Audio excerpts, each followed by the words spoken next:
लगभग 6.5 करोड़ साल पहले धरती से डायनासोर्स का अंत हुआ था।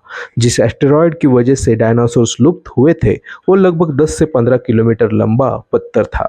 लेकिन आज भी सवाल उठता है कि डायनासोर्स का नाश कैसे हुआ था और ये एस्टेरॉयड या कॉमेट कहाँ से आया था। दरअसल अब तक पृथ्वी से टकराने वाला यह पत्थर एस्टेरॉयड था या कॉमेट, इस पर भी हजारों मतभेद है।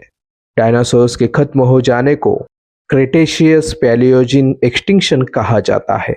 इस घटना में लगभग 3/4 प्राणी और वनस्पतियों का नाश हुआ था।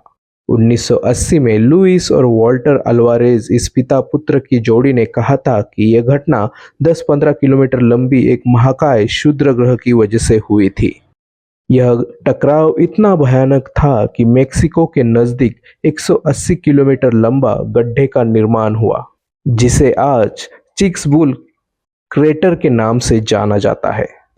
लेकिन हाल ही में हुई स्टडीज से यह पता चला है कि रुथेनियम नामक एक रेयर एलिमेंट की रचना मंगल और गुरु ग्रह की कक्षा में घूम रहे एस्टेरॉयड से मिलती जुलती है।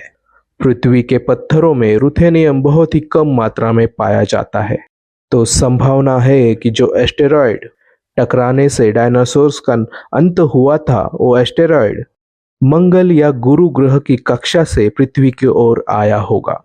हमारी सूर्यमाला बनने की शुरुआत लगभग 4.5 अरब साल पहले हुई थी।